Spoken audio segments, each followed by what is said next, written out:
generation after generation, Americans worked to create a place for faith at the center of public life. But you know what they say, the only thing that's constant is change itself. As times changed, culture changed. So churches and religious groups responded to cultural change by focusing on new issues and challenges. While Christians applied their faith in new ways to new problems, other people suggested that faith was irrelevant for modern times. But Christians in America were not about to give up.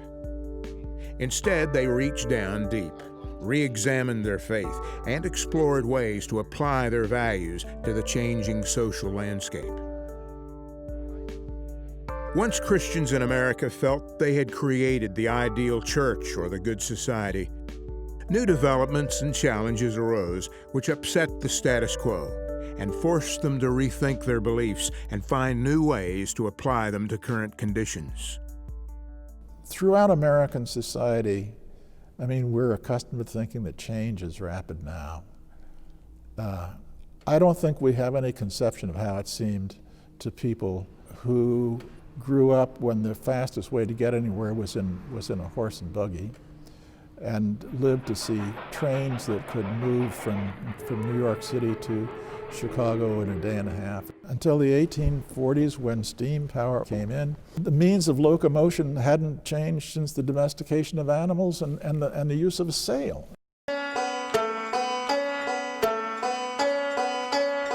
The Scopes trial was a huge media event. It was the trial of the century. When William Jennings Bryan, a Christian who had served as Secretary of State and ran for President of the United States, squared off against brilliant Chicago lawyer and agnostic Clarence Darrow in a Tennessee courtroom in 1925, there was more on their minds than the fate of high school teacher John Scopes, who had worked with the ACLU to challenge a state law against the teaching of evolution. It was covered worldwide in newspapers and journals. It was great theater. The trial examined centuries-old tensions between religion and science, but it also raised important questions about the role of religion in public life and public education that are still being intensely debated today. It did make the fundamentalists look bad among the modernists. Here they were trying to hold back scientific progress and teaching of science. It wasn't one of the great moments in the history of Christianity, but it wasn't half as bad as the movie Inherit the Wind makes it out to be, and that happens to be the version that appears in most high school and college American history texts. Inherit the Wind makes news everywhere. In London, a glittering world premiere. The Scopes trial was the first in American history to be broadcast nationwide through the relatively new technology of radio. Battles over science and religion did not end in 1925. They are still alive nearly a century later in battles over intelligent design and creation science in schools across the country. In 1987, the Supreme Court ruled that laws that required teaching creation science whenever evolution science was taught were unconstitutional because they violated the First Amendment requiring separation of church and state. I'm on safe ground to say that these issues don't seem to be dying away. There's no evidence that either scientific creationists or intelligent design people are backing away or shrinking. In the United States especially, the goal is to try to influence what goes on in the public school. And as science extends its reach into the farthest ends of our cosmos and down into the smallest matter, there are new connections being made between faith and fact. We're unique creatures, but we're creatures. God made Adam from the dust of the earth. He didn't use any special stuff. We've got the same elements in our bodies as frogs and flies and plants and mosquitoes and microbes. In that sense, we're not different. We're different in our capacities and our responsibilities and our accountability before God in the way a frog, a microbe, or a mosquito is not. That's what makes us different. Some of the most heated debates of today are between believers and unbelievers, both of whom like to use science as a weapon against the other side. By shortwave broadcast, direct from important overseas stations, as well as the leading news centers of our own country. Radio was a powerful force during the Scopes trial of 1925. And as the 20th century continued, people of faith would harness the power of radio to reach larger and larger audiences. The church in America has always responded in two different ways to new media. There's been a group within the church that has seen new media as a tremendous opportunity for evangelism. They grab it, they run with it. And then on the other hand, there have been those folks that say, wait a minute, slow down. You got to be careful with this medium. This could be worldly. This could help us to reach out, but it could also help the outside world to come in and take us over. This, ladies and gentlemen, is not our own. Radio is an important medium for Christians of all kinds. Among the leading religious broadcasters was Harry Emerson Fosdick, a mainline Protestant leader and pastor of Riverside Church in New York City. Fosdick hosted the National Vespers program from 1926 to 1946. Thank God for the cosmic setting of the evening's glory. Evangelical radio pioneers included Paul Rader of Chicago and Charles Fuller of Los Angeles. How we need to know something of the wiles of the devil and not be ignorant of his devices. Catholics also took to the airwaves, including Bishop Fulton J. Sheen, host of the Catholic Hour for 22 years. But in the 1930s, Sheen's programs were overshadowed by a controversial Catholic radio personality from Detroit named Father Charles Coughlin. Every politician today in the Democratic or Republican ranks who sits upon one of the thrones of the mighty doesn't believe in that God. Coughlin delivered a blend of religion, racism, and anti-Semitism to an audience of millions in the years before World War II. Today, nearly 1 in every 10 radio stations in America is a Christian station. Well, back in 1926, one of our leaders here at Moody Bible Institute, Henry Kroll, had the vision for radio. Radio was really birthing back in the 20s. That vision was to take the gospel to the airwaves and proclaim it in the streets and the crevices of society that preachers couldn't take the gospel. We stand on his shoulders today for a station that started here in Chicago, WMBI, and it's now grown to not only a nationwide appeal, but a global appeal on the internet. In the 1950s, people of faith began spreading their message through the new medium of television. Updating his radio program for the TV age, Catholic Bishop Fulton J. Sheen's weekly Life is Worth Living and Mission to the World programs played to large national audiences from 1952 to 1957. That Catholics, looking up to him as their spokesman in public, would go to the local bars to watch his program in the evening because they didn't have television sets in their own homes. In fact, some bars would have a sign out front that would say, TV here. And in Catholic ethnic neighborhoods, that was like a siren call to come out in the evening, bring the whole family and watch Bishop J. Sheen. Among Protestants, Billy Graham was one of the leading TV preachers. As for me and my house, we will serve the Lord. Billy Graham was one of the first to recognize the potential of the new media forms, television, motion pictures. So he certainly sees the great potential of those new media forms and takes full advantage. And certainly there will be a host of evangelical ministers who will follow that lead. To Billy Graham's credit, I think he sees himself as a representative figure, someone who needs to be accountable to his organization and to his followers. And it's for that reason, I think, that he's always cautious, more cautious with his handling of money than some of the other ministers who will certainly follow, and by the 1970s and early 80s cause a number of crises within the evangelical faith because of their mishandling of funds. By the 1980s, Pentecostal preachers like Jimmy Swaggart and Jim and Tammy Baker dominated the so-called electronic church. But their broadcasting empires came crashing down after it was revealed that both were involved in sex and money scandals. Pentecostals always seized on the most modern media. It's really television, though, that brings them and shows them as something different or shows off their style to a broader public that may not have chosen to go into an Oral Roberts tent meeting, however citywide it might have been advertised to be.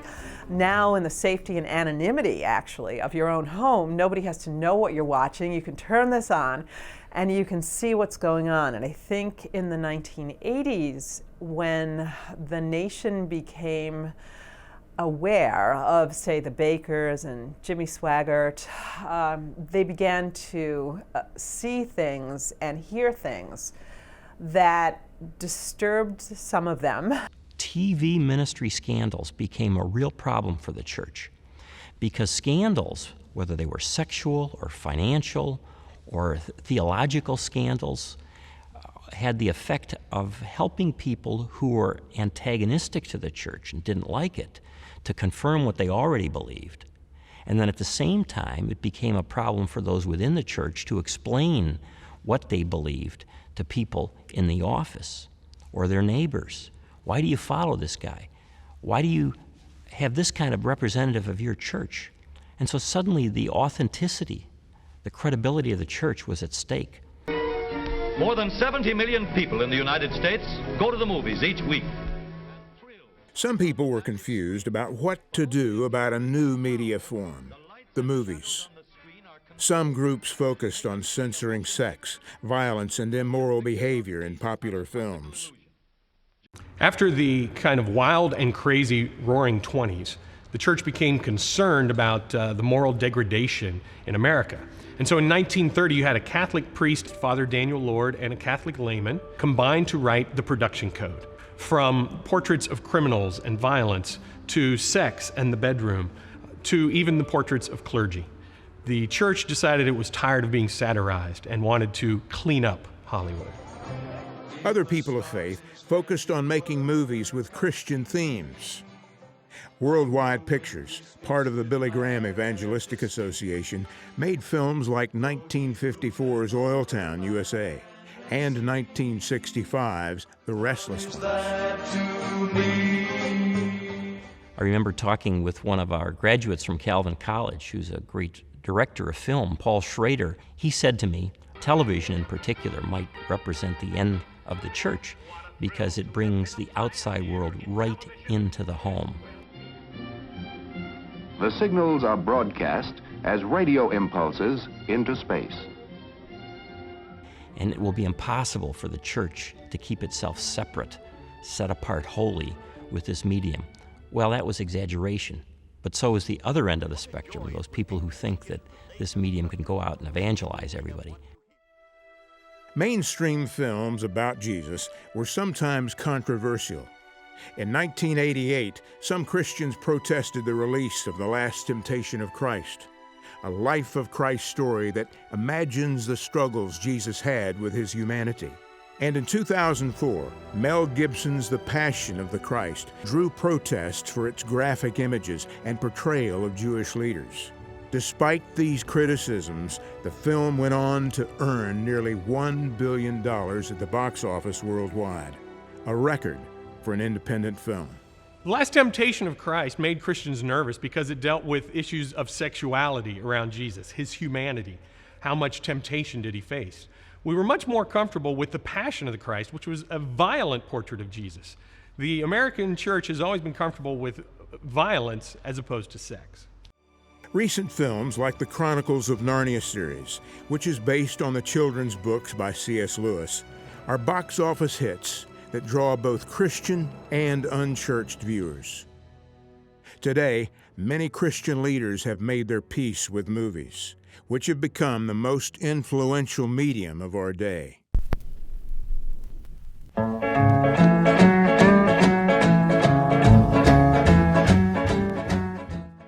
One part of pop culture that continues to cause controversy for believers is music. In the 1960s, people burned Beatles records after John Lennon said the band was more popular than Jesus. But following the Jesus movement of the 1960s and 70s, folk and rock-based music made its way into churches, thanks in part to artists like Jesus rocker Larry Norman and singer Amy Grant, who helped popularize contemporary Christian music and earned fame, #1 hits and Grammy Awards in the process. Today, many churches struggle to find the right kind of music for their congregations. Music is such a marker of identity, of generational identity, ethnic identity, and things that are close to our identity, our sense of who we are as worshipers, are often the most tenaciously held practices. And so there's a deep hold, whatever our music of choice is, that it has on us, certainly. In the history of American Christianity, music and revivalism have often gone hand in hand. And in the present day, a lot of the discussion in the music industry, especially evangelicals participating in the music industry, is really how do we present the gospel through our music to the larger culture, and how can music be a tool for us for evangelization. Another cultural frontier for religion is the internet, which puts a wealth of faith resources at the fingertips of anyone who is interested. Content is being accessed through multiple handheld devices, not only your car radio, but you can get what you need on your cell phone, you can get it on your laptop, your desktop. It really gets back to the message. The great thing about media and the church in the United States is that just about the time that the church figures out how to use some new medium wisely, another new medium has come along. So then it's got the same old problems again. What do we do with this medium? How do we use it discerningly? How do we keep it from being used to subvert the church? And so 10 or 15 years later, it's figured out this new medium, and along comes another new one. And you've seen this from the beginning of mass printing in the 1830s into the development of the telegraph, and then the development of the wireless, radio, TV, satellites, cable TV, and now the internet. It's the same story in a sense over and over again.